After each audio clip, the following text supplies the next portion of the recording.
We are coming to you today from the book of James, James 1 and 5. James 1 and 5, and it says, if any of you lack wisdom, let him ask of God, that giveth to all men liberally and upbraideth not, and it shall be given to him. And I just want to speak to you for a few moments from the topic this morning that says, God, give me wisdom.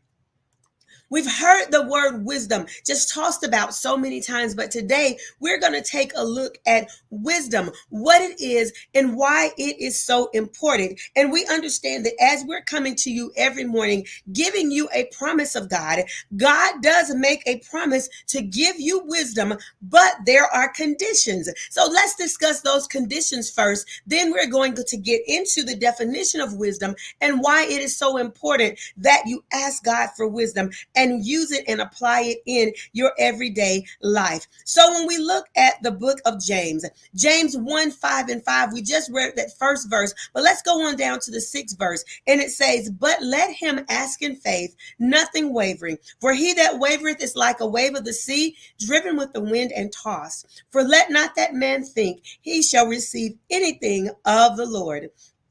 A double-minded man is unstable in all his ways. So let's look at this for a moment. First of all, here in the book of James, he is saying, if any of you lack wisdom, first you got to ask of God.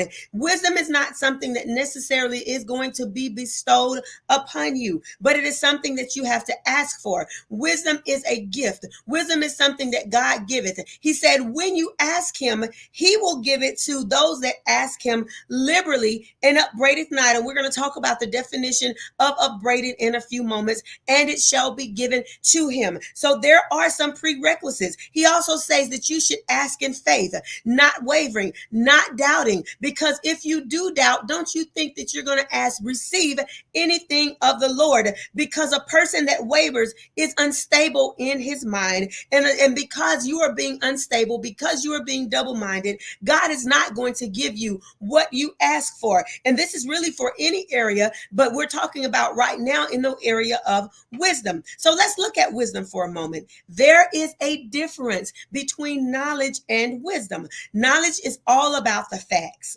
And wisdom is what you do about the facts. Wisdom is how you live and the choices that you make. Now let's look at knowledge versus wisdom for a minute. Our world is just consumed in knowledge. You can find the answer to anything in the palm of your hand, at a few clicks of your mouse, at a few strokes of your keyboard. In fact, statistics says that every 13 months, human knowledge is doubling in comparison to back in 1900, when knowledge only doubled every 100 years. The average person today receives 174 newspapers worth of information every day. We know more, but I want to ask the question, are we living any better just because we have more knowledge? Are we making better choices?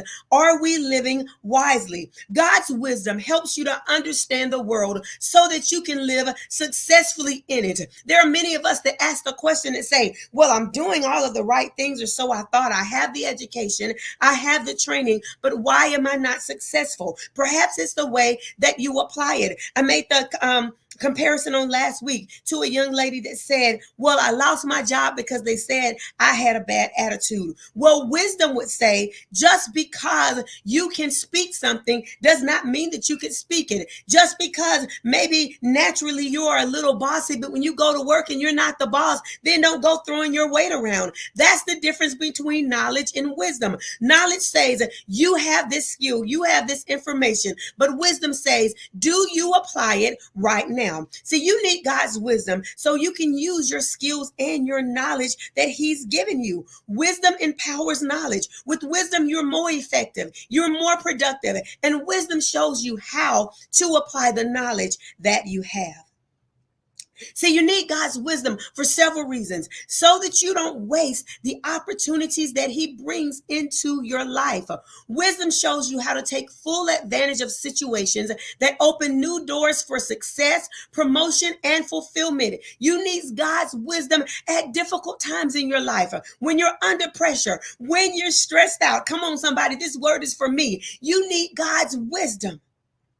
It's easy to make the wrong decision, hasty decisions. It's easy to go off in an emotional tangent. It is easy to lose your footing and to be consumed with anxiety and worry during difficult times.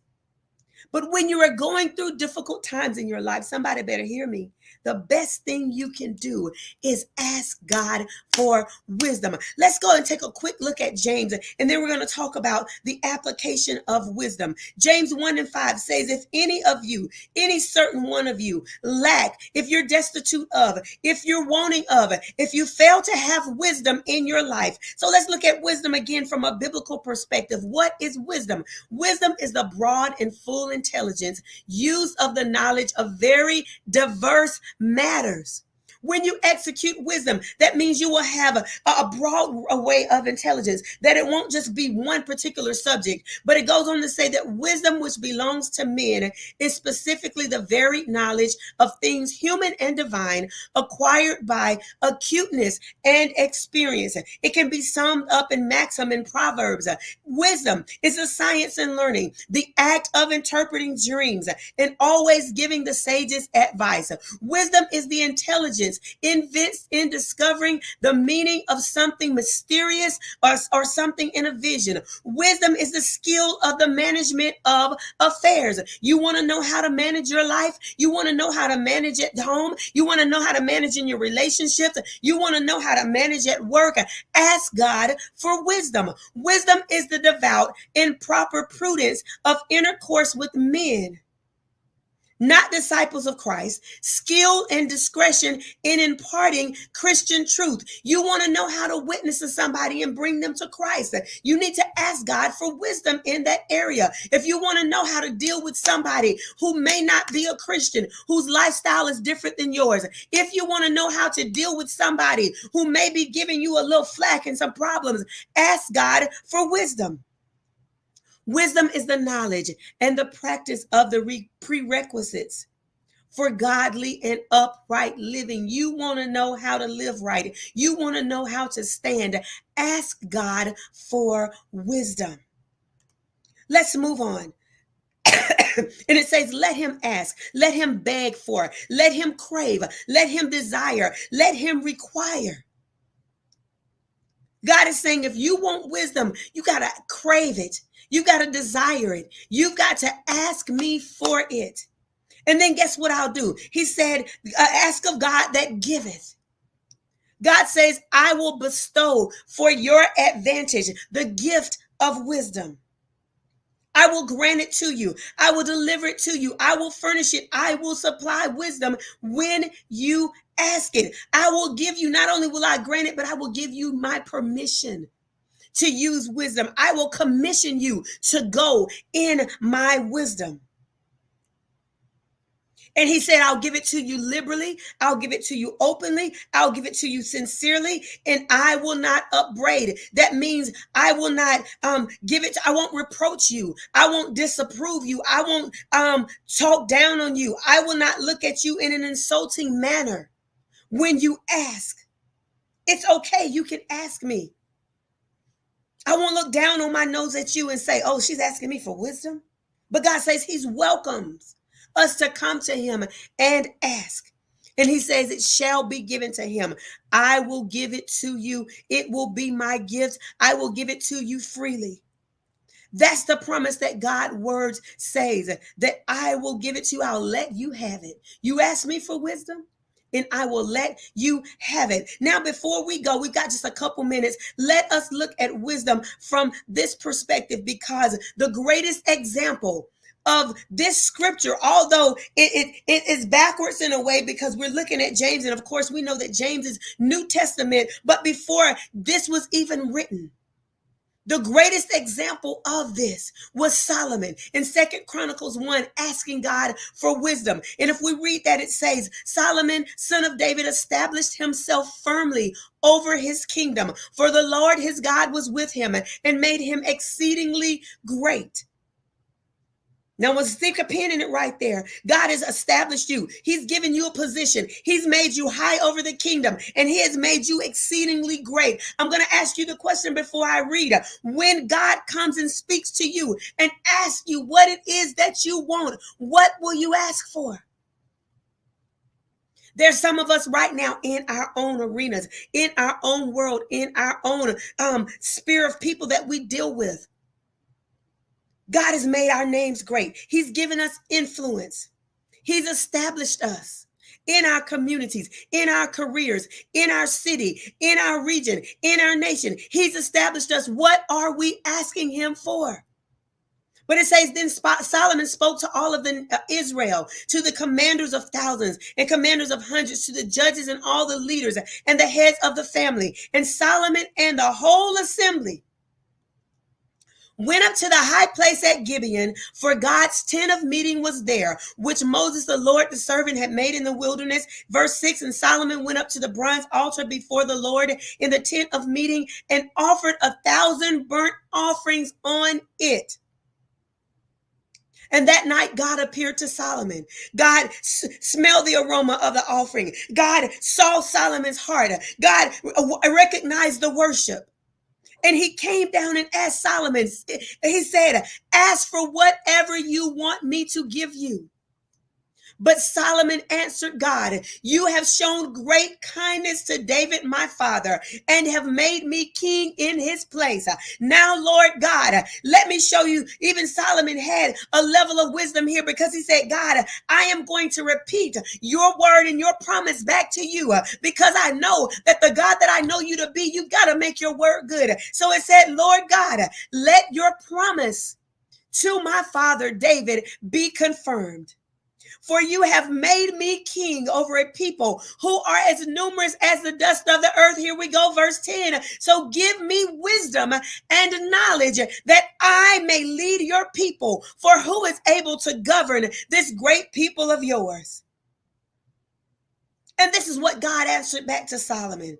Since it is your heart's desire, and you have not asked for wealth, possessions, or honor, nor the death of your enemies, and since you have not asked for long life, but for wisdom and knowledge to govern my people over whom I've made you king, therefore wisdom and knowledge will be given to you. But I'm not going to stop right there, Solomon. And I will also give you wealth, possessions, and honors such as no king who was before you ever had, and none after you will have.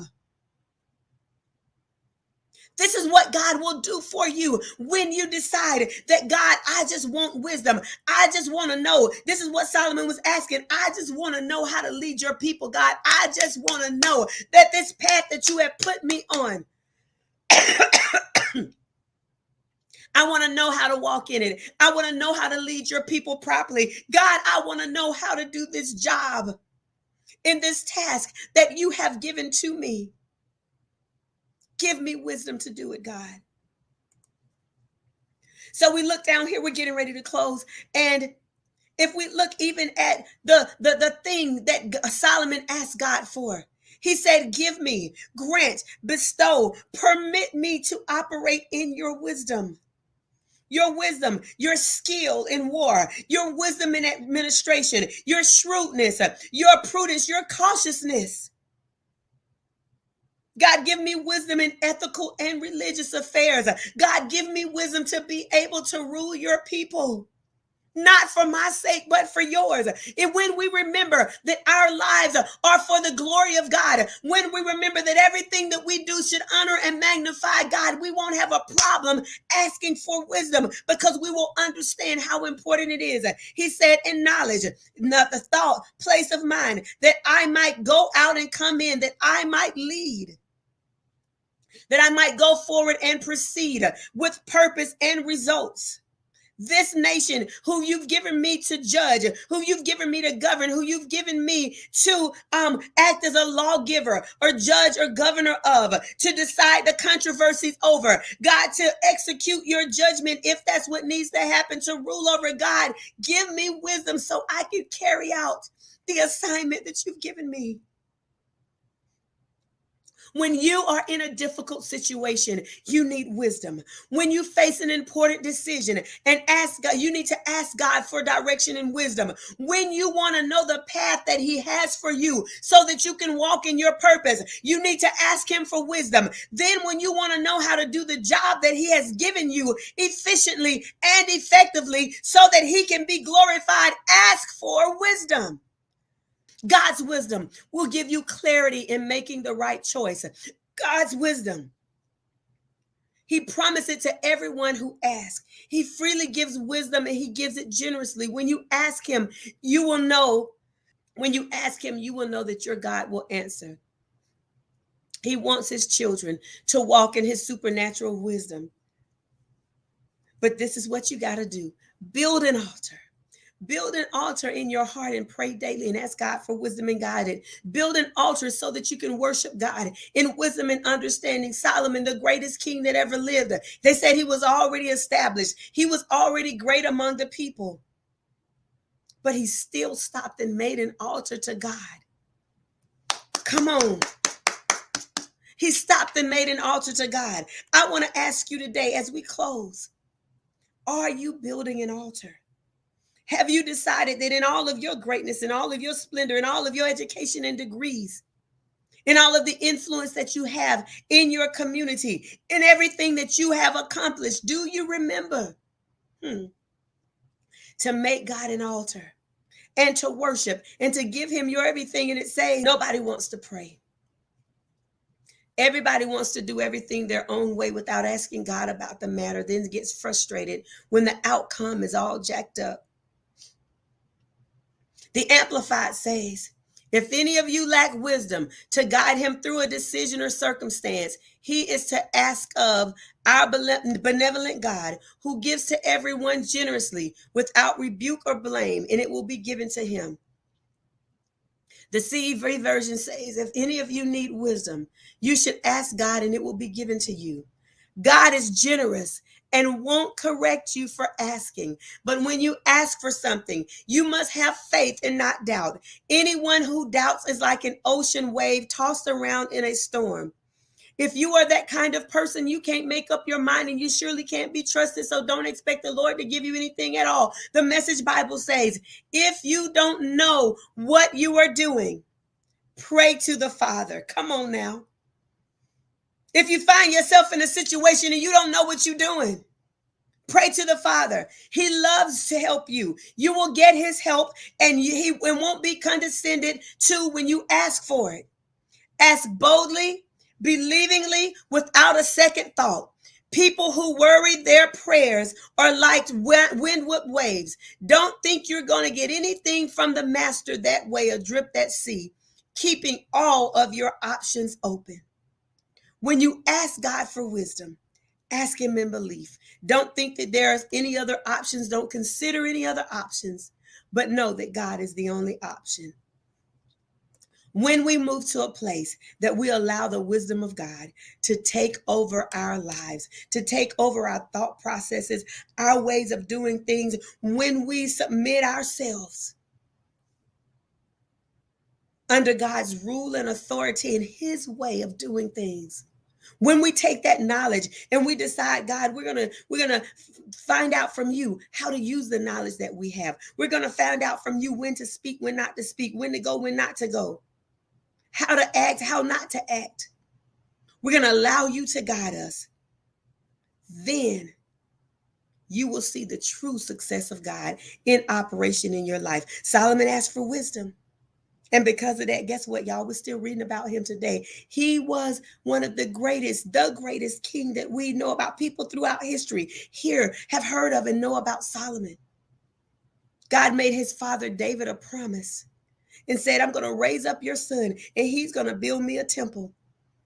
But Solomon put the icing on the cake for us when he said, God, give me wisdom. And God says, because of that, I'm going to give you more. When you ask God for wisdom, see what other doors of blessings open up for you. See what other things God will rain down in your life, because he understands that you're not asking for wisdom for those things, but you're asking for wisdom to please him so that you can do his work in the earth